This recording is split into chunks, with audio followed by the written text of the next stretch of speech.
Today on Dr. Phil. My wife and mother hate each other's guts. I'm giving, loving. She's pushy, overbearing. But now I have an enemy. So we have warfare here. It's a battle to keep her husband. Did you put him on a dating website? I did. To keep her kids. You take my children from me, the gloves are off. All I was doing was trying to take my children out of an unhappy... You said my children. They're not your children. My grandchildren. To keep her sanity. Mark has to cut the cord with his mother. If I cut that cord, they don't have a home. She does own the home that we live in. She has made him appointments with divorce lawyers. Did you pay a divorce lawyer for him? Yes. I hate my daughter-in-law. Let's do it. If we're going to do something here that matters, then we got to deal with the truth. Have a good show, everybody. Here we go. If I can help get this family back on track, are you willing to do that? Ready, three, take. This is going to be a changing day in your life. Go, Dr. Phil.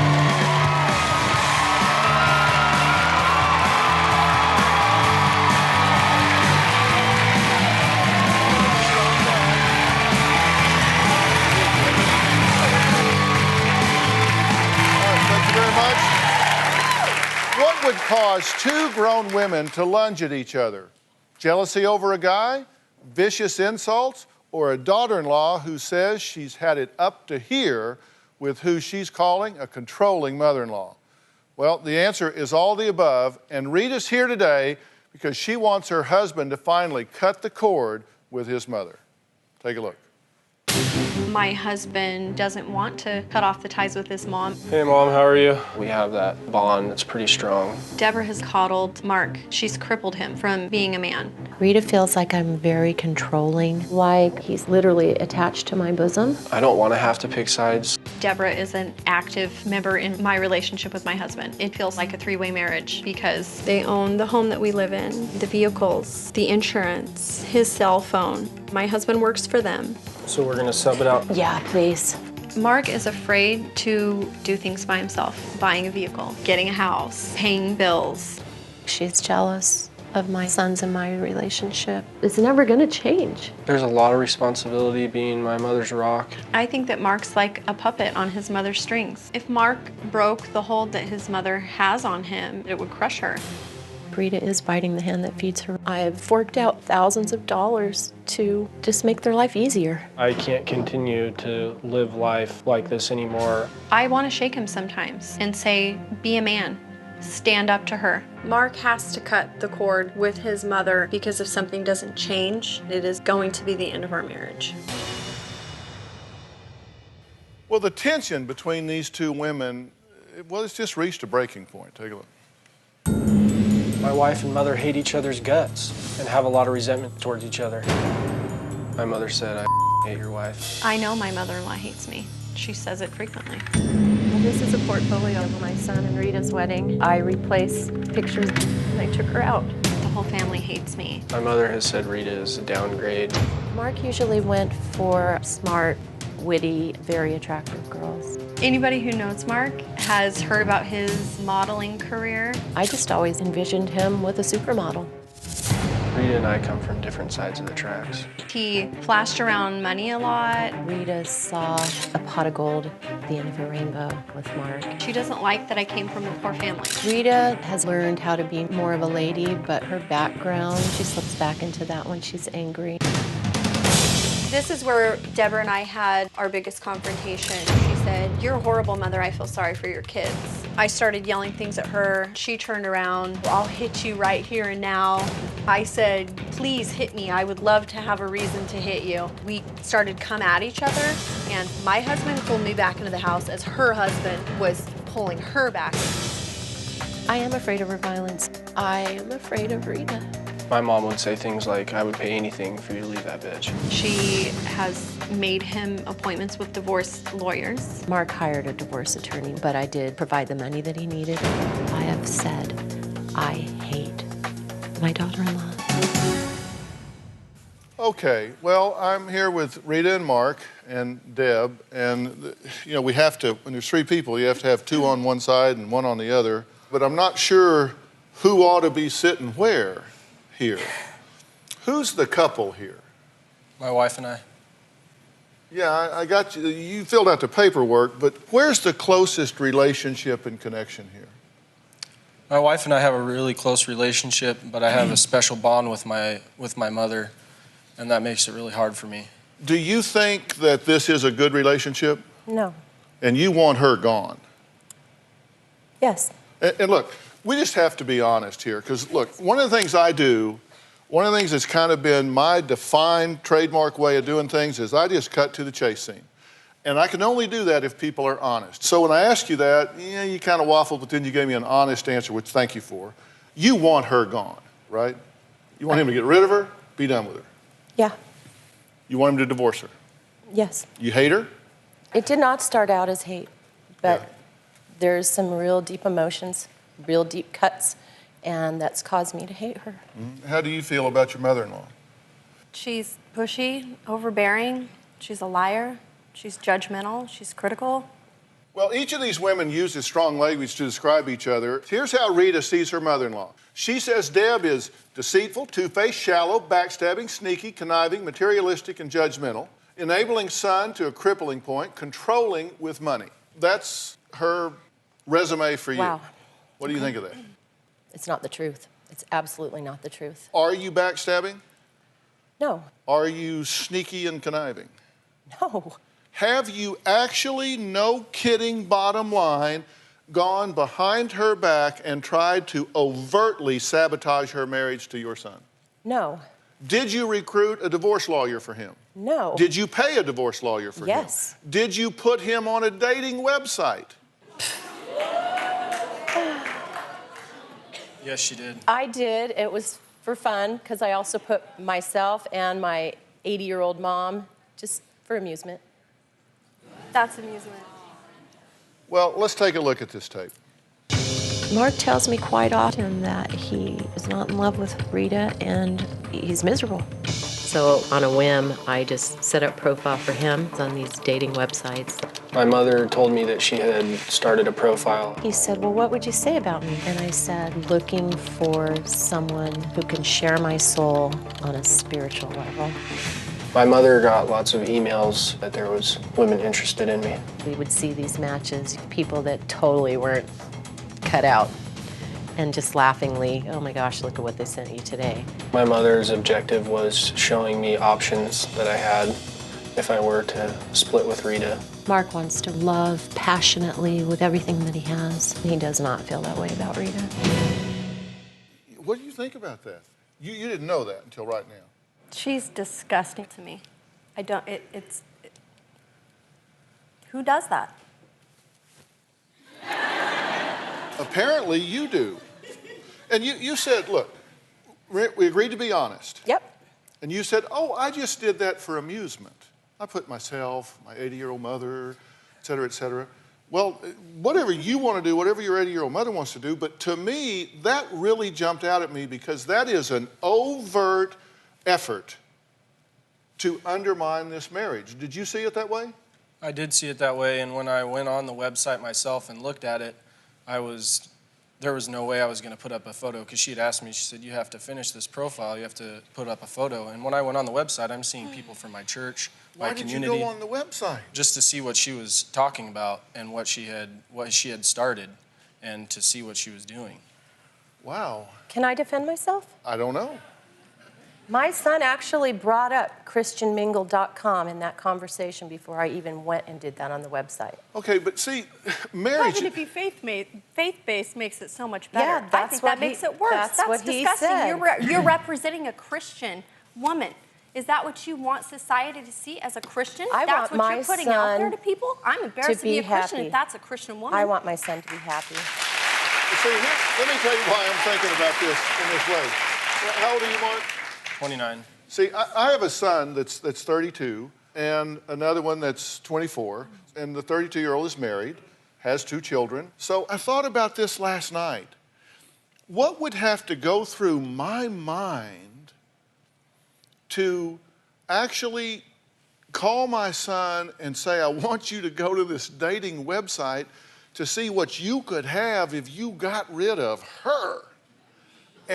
And how I would respond to her if that came up. And I have to tell you, I couldn't get my brain to go there. I've watched him literally cry, and it was just a silly little whim that he mentioned going on a dating website. It came from him. And so we just set up the profile. It took less than 2 minutes, and then I said, we're not finishing this because they want a picture. So you're trying to trivialize it now. Yeah, it wasn't a serious thing. Yeah. I'm just, Okay. Can I ask a question? Yes. When was this? a month ago. Okay, now why does she want to get rid of her so bad? We'll be right back.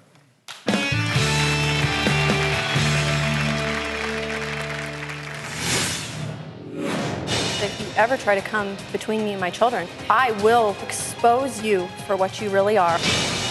And so you did that. I chose to do it, So to get you- my children back. No one's ever hurt me like that.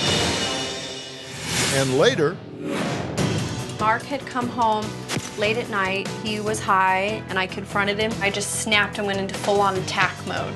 And I was just punching at him.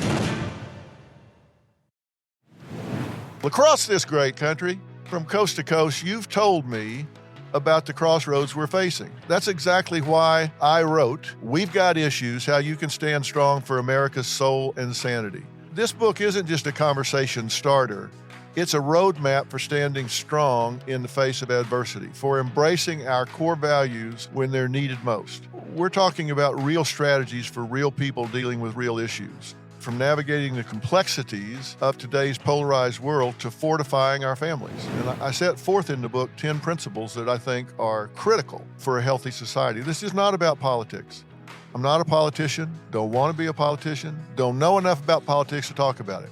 But I talk about every angle of life as we know it, from family and relationships to the burning issues that are shaping our world today. We've got issues, how you can stand strong for America's soul and sanity. And you'll find it anywhere books are sold. It's about time we start addressing what truly matters.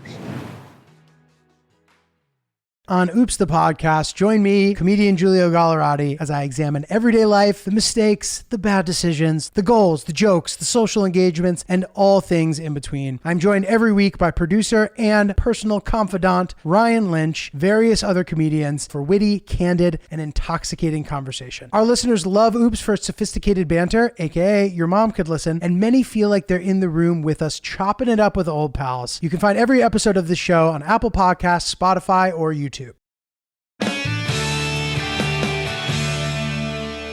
Let's take a look at what Deb thinks about her daughter-in-law.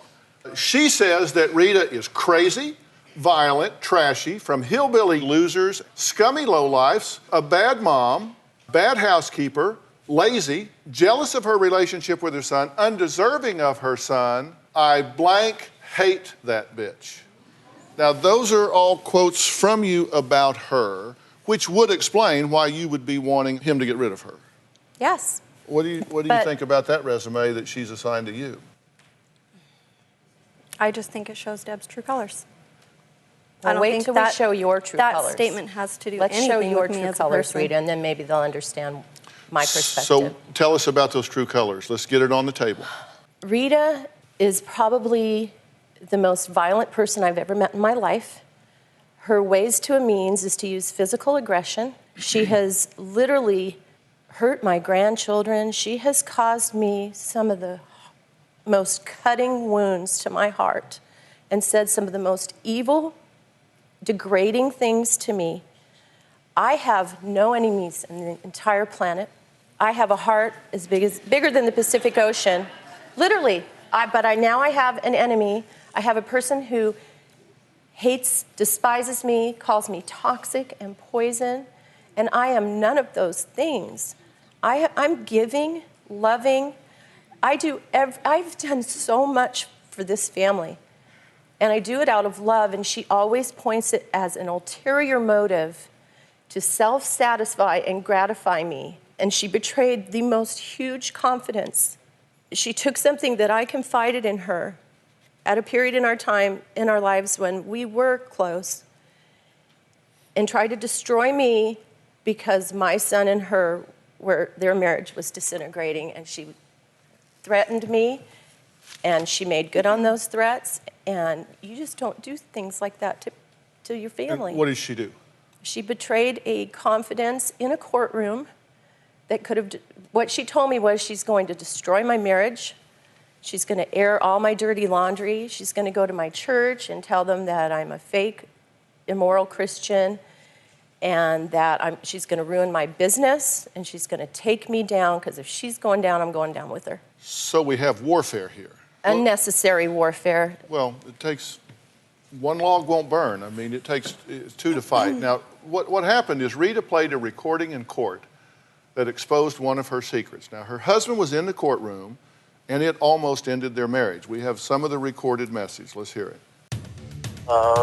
When I get back to the house, I just had to drop off the machine. And just to let you know, I would never, ever have done this if you wouldn't have threatened my mom with what you threatened her with. You're putting our children through absolute hell, Mark, to cover up your mother's infidelity. I don't care about my mother's This infidelity. isn't about you being scared of me or any of that. This is about protecting your mother. You made this choice. You're putting your children through absolute hell to protect your mother. What was your whole point in this, and what did you reveal? She literally threatened to take my children from me, which she initially exceeded in doing. And I said, if you ever try to come between me and my children, I will expose you for what you really are. I will tell your husband about your affairs. I will tell the church what kind of person that you really are. If you take my children from me, the gloves are off. And so you did that? I was forced into that. Well, you weren't forced to do it. You made a choice to do it. You're an adult. You made a choice to do it. I chose to do it, So to get my children back. You went into court and exposed something that was private to their marriage. Yes. And you were offended by that. No one's ever hurt me like that. No one's ever betrayed me like that.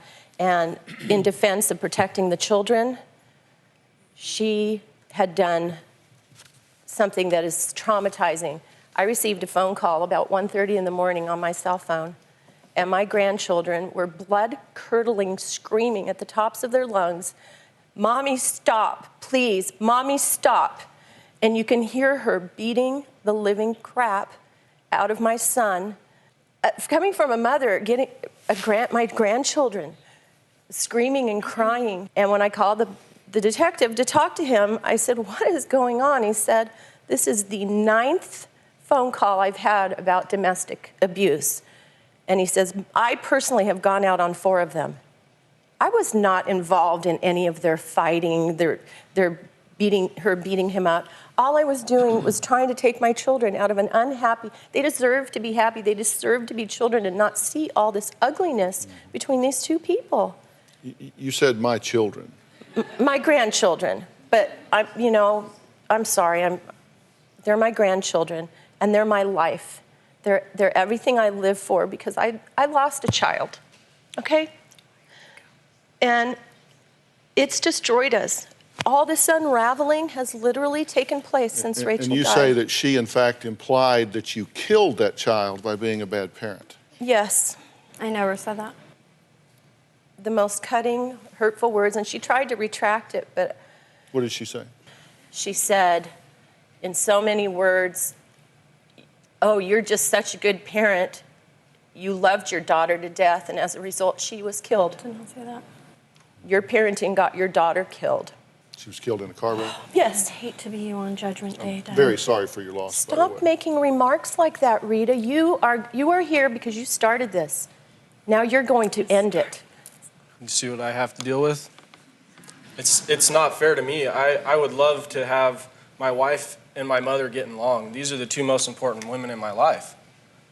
I love my wife. I love my mom. I know we have had a rough 3 years. Until you're looking for love on dating websites. I wasn't looking for love on dating websites.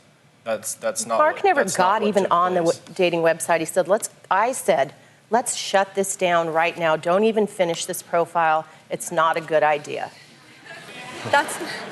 You see what I'm doing? You admit that you have physically attacked your husband. Yes. Mark had come home late at night. He was high, and I confronted him and asked him to leave. I was getting ready to walk out. And he kind of shoved me to get to the door handle. I just snapped and went into full-on attack mode. And I was just punching at him. She began hitting me and throwing things at me. I threw the candle at him, screaming at him, yelling at him, I hate you. Look what you've done to our family. How could you do this to our kids? I was completely detached from any sanity. The children were screaming, Mommy, Daddy, stop. I got a call in the middle of the night, a voicemail. It was my 2 grandchildren, blood-curdling, screaming, Mommy, stop, please, stop. And you can hear the violence in the background. So you wound up with a restraining order against you. Mm-hmm. And you signed that? I did sign that. And were you afraid for your life, or were you doing this to please your mother? It wasn't necessarily to please my mother. I was definitely wanting to get her to cool down. My children got to witness this. I have to play my part in it. I was addicted to prescription painkillers, and I took my wife to a point in our marriage. I took her to the brink, and I take full responsibility for that. That's my part in it. And I sit here today 5 months clean, and I'm trying to save my marriage, and I want my mother to back me on that. I want to move forward in my church, with my marriage, with my counselor at home. These are things that I'm working on, improving on. I just recently moved churches and am taking steps to back out of my parents' life. We run a family business together. I can't just go in every day to work and shun my mother. That's not an option for me. So you work for your mother? I work for my mother and my father. We're co-owners in a business, and I also started a business that I brought them into. And so it's really intermeshed, and that makes it difficult. Okay, well, here's what I'm curious about. And listen, y'all have no idea what I think needs to happen here and what I think the violations on all parts are. And we'll be right back.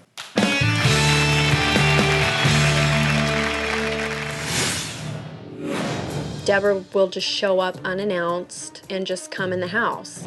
You can see her scan the room for things that are untidy or dirty. She'll kind of make a sly joke. Oh, I see that the dog's been spending a lot of time in the window, ha ha ha. Cleanliness to me is next to godliness, and she doesn't feel like it's important. Deborah constantly puts me down as a parent. She tries to make me feel like a bad mother. Rita doesn't feel that extracurricular activities are super important. Deborah always looks at it as the kids should be doing something constantly. My little granddaughters told me when we're doing fun things, this is the best day of my life. This is the most fun I've ever had. I was raised, if you're not happy at home, you're not going to be happy anywhere. My kids should be doing more of these active things. I'm willing to go the extra mile and include her. It's not her place to step in. Rita's threatened to take the girls away from me and not let me see them ever again. When Mark does not do things the way she wants, she will say, go take your family and you guys can find another place to live, because that's my house. The girls told me that Nana and Papa are just our landlords and they're gonna kick us out. I would never do that. What is she telling them? Do you think that she is crossing boundaries and getting over-involved in your marriage? There's definite boundaries crossed. She does own the home that we live in, so she voices her opinion quite frequently about that. And, you know, not having the house in my name really is kind of bad for our marriage, definitely. You know, I earn that mortgage. It's not like she pays the rent freely, like that's not what takes place. But not being in my name, I don't feel I get that respect. And so maybe the house does get put to the side, but it's a clean home. The house has to be clean. Our daughter has health problems, and that house has to be clean. Your mother says it's not clean. There's certain little things she that doesn't like the windowsill. She comes over and do you inspect this? How do you? No, it's just I like things to be nice, and I'm always there watching the children because I get invited into their home when she's doing things. I'm always the first one that wants to be there to help the kids, and I don't see anything wrong with a home that's 5 years old that's never had a window cleaned. What's the big deal if I clean the window? What's the Rita problem? and Mark say the house is never clean enough for Deb. Take a look at this, and I want you to respond. My mother's a neat freak, so the cleanliness of the home bothers her. She believes, since Rita's a stay-at-home mom, that the house could be in a cleanlier shape. Deborah would just come over unannounced. You can see her scan the room for things that are untidy or messy or dirty. Her favorite thing to criticize is the windows. She'll kind of make a sly joke. Oh, I see that the dogs have been spending a lot of time in the window, ha ha ha. Every time I go over there, I find something to clean, and it amazes me that it hasn't been cleaned. If some of the kids have been touching the closet doors a lot, she'll say, oh, your closet doors are looking filthy. Another one of her favorites is my pantry. You should put that cereal in a bin. If you organized your cans, you could find things so much easier and have so much more room. Your sink looks like it's hard to clean. Maybe you don't have the right cleaner. The baseboards are so dirty. The deep cleaning, I don't believe is getting done there. Cleanliness to me is next to godliness, and she doesn't feel like it's important. She does her best. She could go the extra mile to take care of the home that we provide for them. Well, Deb says for 10 years she's provided a home for her son and daughter to live in. Now, she says she has provided it. You say you earn it, you work for it. She says she's provided it. Now, her daughter-in-law, Rheta, says that doesn't give her the right to come over whenever she wants. Take a look at this, and then we'll discuss it. Deborah will just show up unannounced and just come in the house. I don't go over there every day. I may see the girls once a week, maybe twice at the most. Deborah will typically announce what she has planned for the kids. If I could, I still want to take the girls to the carnival tomorrow night. That's fine. That was her pretending to be considerate because you guys were here. I didn't know she was taking them to the carnival. Typically, she would say, remember, I'm taking the girls to the carnival tomorrow.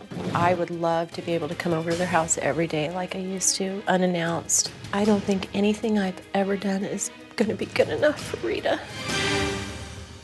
You don't want her coming over unannounced every day. I would like a little bit of notice. I think that's common courtesy. And I've been giving that since I found out that, you know, our family dynamics, we've always been so close that the girls would want me there. I assumed I was welcome in their home. And obviously I'm not welcome, and she's mincing words and saying that I make statements about it being filthy.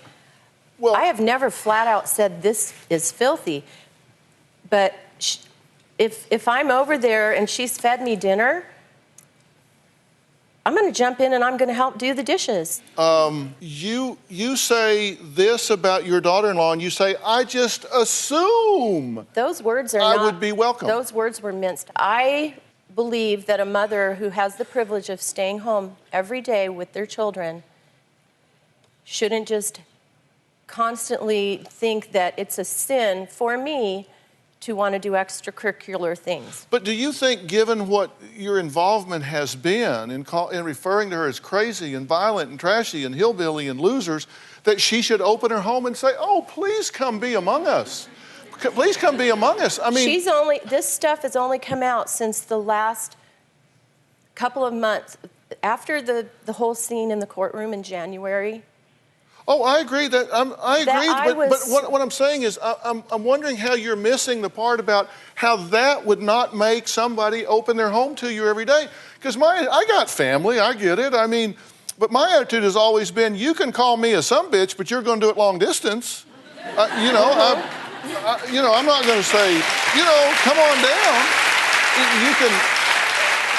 You can kind of have it one way or the other, but you can't have it both. And if she feels the way about you that we've had up here, why would you want to be around her? Because I actually did not know until recently that she felt so strongly about me. Yeah.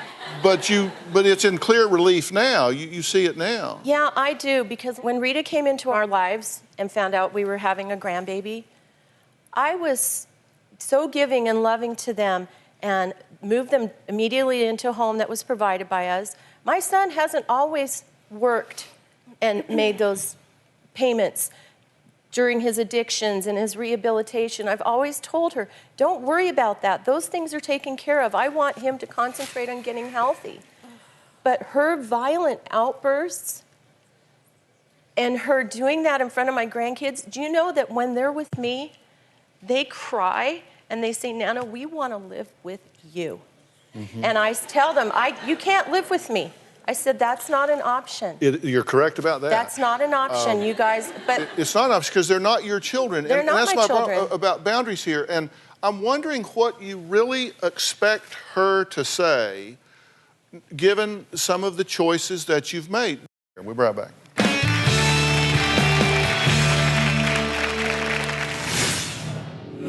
Deborah doesn't think I'm smart enough for Mark. She doesn't think I'm pretty enough for Mark. She has tried to set my husband up with other women. With Rheta, I just really felt like Mark was settling for less.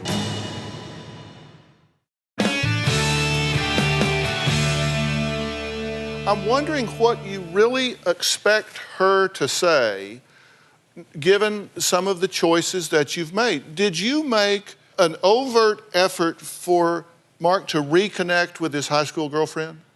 No. No, absolutely not. There was a text message that was sent a long time ago, and I don't recall this. This is something that my wife talked to me about, that there was an ex-girlfriend in town. You don't recall it? Well, Rheta says that your mother crossed the line here and tries to fix you up on dates. Take a look at what she said, and you can respond to it. Okay. Deborah tells Mark she wants me gone. She wants me out of his life. She doesn't think I'm smart enough for Mark. She doesn't think I'm pretty enough for Mark. Mark's a chick magnet. He's classy. She thinks I could do better than my wife. He has said, I want to be greeted with a smile, dinner on the table.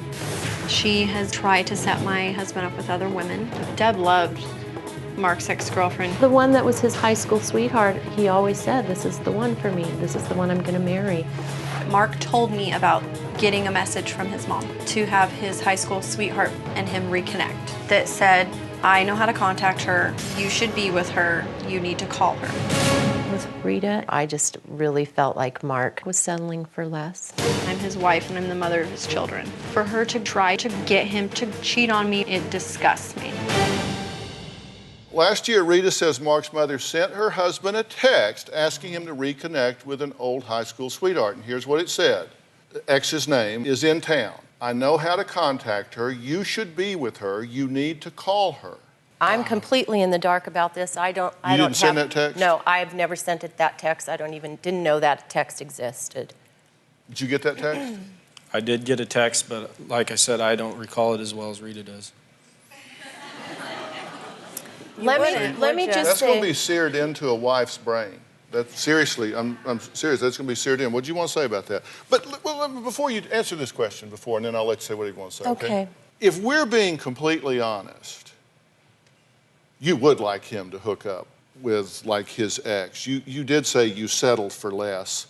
You do want him out of this. I mean, you can quibble about whether the text message said what it said, but the truth is all of these things that you think she is beneath him, you thought he was going to be with a supermodel, you think he settled for less, he could get a nice Christian girl, he could this, he could that. The truth is you would love nothing better than for her to go away and him to marry somebody befitting of his value. that's not true. That's not true. Okay, my daughter was killed in a very tragic car accident almost 4 years ago. Up until that point, this family, we played together. They were in our home having dinner. I have never, ever felt uncomfortable in her home until recently. When she started showing physical violence and really traumatizing those beautiful little innocent children, and then making stabs that I'm responsible for killing Rachel, and then betraying a huge confidence to try and be spiteful and vindictive and destroy my 32-year relationship with my husband. And the way I look at it, what was meant for evil was turned around for good, because my husband and I are still together, and we are all grieving. We are all still trying to heal. And I have never, ever had any person in my entire life treat me with such disrespect and unappreciation, and she feels like everything's ulterior. And you know what? If I cut that cord, they don't have a home. He doesn't have health insurance. He doesn't have a cell phone. Thousands of dollars.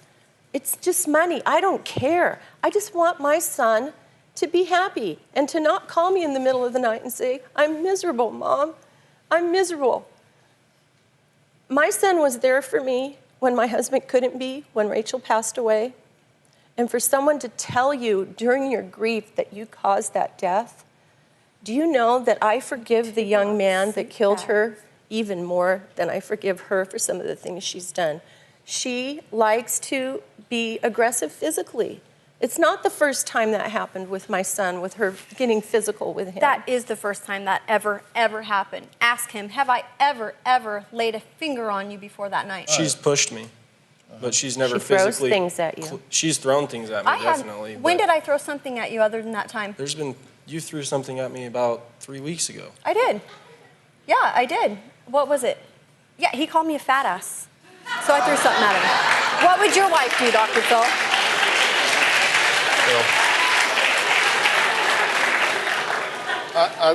I don't want to know what my wife would do if I called her a fat ass. But you're smarter than that. We'll be right back.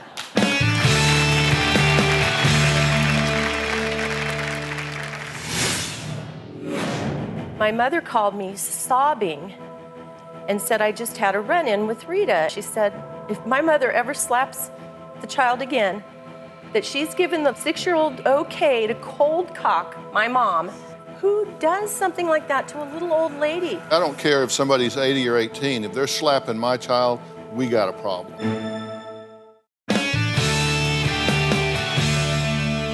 You're concerned about his safety.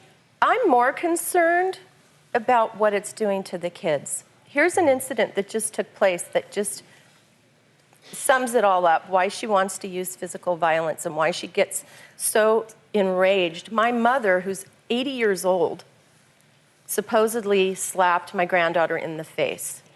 And my mother called me sobbing and said, I just had a run-in with Rheta. And I said, why? Where'd you run into her? And she said, she called me on the phone, and she told me that if my mother ever slaps the child again, that she's given the 6-year-old the okay to cold cock my mom, and then you're gonna deal with me. And my mentality's like, who does something like that to a little old lady who has done more for those kids than anybody I know on the entire planet? This is the 4th time she's hit my child in the face. She didn't hit And her in the I face. just found out about that. And I got on the phone and I said, listen, I've talked to you about this before. You know, I said, I am not against spanking my children. You want to swat her on the butt if she needs it? Go ahead. Don't ever hit my child in the face again. And I said, just to let you know, if you ever do, I told her she can hit you right back. And then after that, you're going to deal with me. Those were my words. No. I don't agree with that. Thank you, I'm a Mark. witness to that. Thank you. You weren't there. No, I'm not talking about what you said. I don't agree with my daughter, Mariah, having physical confrontation with an 80-year-old woman. I do understand that she did get slapped in the face. I totally agree with the favoritism in the relationship. It's a poke in the cheek is different from a slap. I don't know exactly what happened. We're getting this from Now a your granddaughter's the 5-year-old. liar. Can you let me speak for a second? I don't respect the sense of bringing this violence towards my children. This is what I'm trying to stop. I'm trying to stop what I believe is a generational curse in my family, the fighting, the constant bickering. You know, I'm kind of doing the same things that my parents do in their marriage, you know, the fighting and the problems that they've had in their marriage. I see that happening in my marriage, and I want this to stop. I want this to stop. I want to I want it to be over with. Well, look, and I have to tell you, I don't care if somebody's 80 or 18. If they're slapping my child, we got a problem. Yeah, I have a problem with it. That's not okay. I'm just saying if it is. It's not a slap. If it is, that's not okay. I was there, and it's not okay. That's the kind of stuff that I want to see stop. I want my grandchildren to stop saying, Nana, you're the only one that ever takes us anywhere or does anything. All right, we've got to take a short break here, and we'll be right back.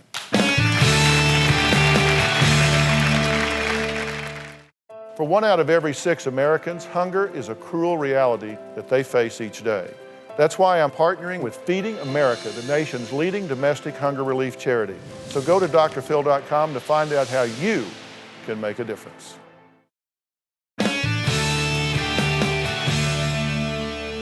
There are so many things in our life experience that, you know, old sayings get to be old sayings because they're profound. And they say all things in moderation. A mother's love, a father's love, family unity, all of those things are good to a degree. But there's a point at which they become dysfunctional for everybody involved. My family is way dysfunctional. For everybody involved. And for you, you have to look at at where the children in your family are. And at some point, you've got to ask yourself, what do I need to do differently that would bring about a different outcome for all of these children? I want peace. It's not just about what you want. And I think that you need to be willing to make some changes. You have a son here that has made some bad choices in his life, true? Absolutely, yes. We all do. And he's now saying, I really want to make some right choices. And you need to give him room. You need to give him space. And you too can't give her that message and then invite her back in when it's convenient for you and not when it isn't. If you're going to put up some fence lines, then you need to put up the fence lines and respect those. And I tell you, I think it is an inherently bad deal for you to be working for your mother, living in a house owned by your mother, having your mother pay insurance and this and that and the other. And you say, well, I'll earn all of that stuff. Well, then pay it all. Yeah. You know, you just need to go have yourself a job. I wish it was somewhere besides here. So do I. Because I think it is way over involved. And we'll be right back. We've got Mom barging in, doing the white glove test. We've got Rheta tearing up her wedding vows. You don't want to miss any of how this all unfolds. Thanks for being here. So long.